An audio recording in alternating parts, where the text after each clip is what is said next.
Hi, my name is Gorish and welcome to Salesforce Rangers. Today we are going to discuss Apex trigger events.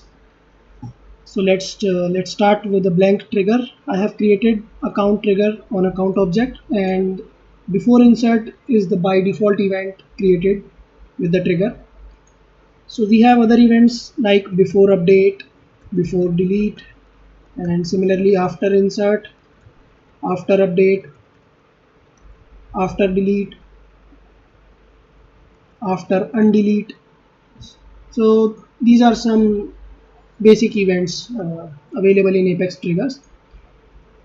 Now let's talk about the difference between before and after. This is one of the basic questions asked in an interview, that what is the difference between before insert and after insert trigger. Okay, so I will go back to the basic event, which is before insert.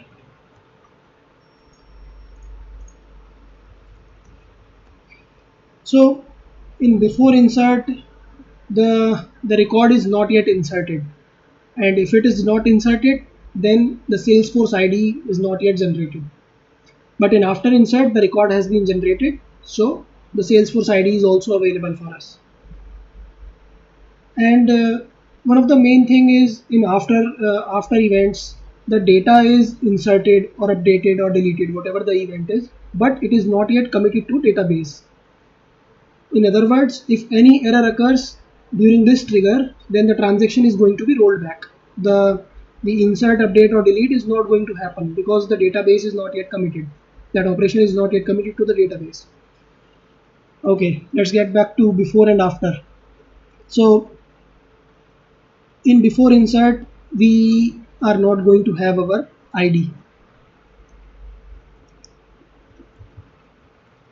Now I am going to iterate on trigger.new, which is a context variable. Trigger context variables, I have prepared another video for trigger context variables, so you can watch that for more clarity on this on trigger.new or trigger context variables. Now I will put a system.debug on acc.id, and the event is before insert. Let's see what it returns to us. I'm going to create an account, Wake and Code Technologies, hit save.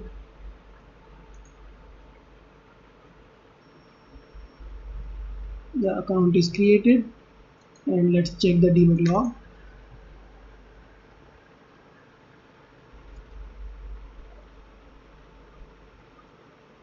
Debug is null, which means it's not returning the ID. Now if I change this event to from before to after and create another account,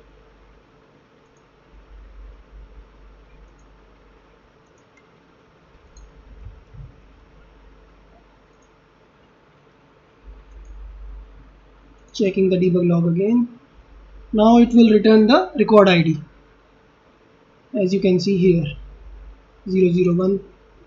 And if I copy this ID and paste it here, it will open the Facebook account record. Facebook account record is there.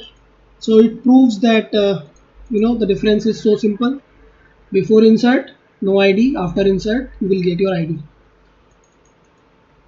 So we have two types of events basically. Some events are the direct events like insert, update, delete, and undelete. And the other type of events are indirect events, we can call them. Those are upsert and merge event.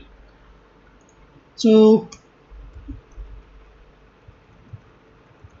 direct events are insert, update, delete, undelete. Undelete event is basically when we are recovering a data from our recycle bin. Then it becomes an undelete event. Now the indirect events are upsert and merge. So upsert event is a combination of update and insert. If you are providing the ID to your transaction, then it's going to update that data. But if you are not giving the ID, then it's going to insert that data. And merge event is basically combination of update event and delete event.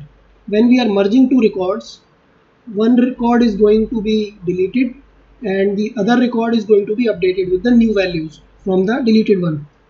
So in merge events, both triggers get fired, update trigger as well as delete trigger. So that's all about the events of Apex triggers. And thank you for watching this video. Please subscribe to my channel. Thank you. Have a good day.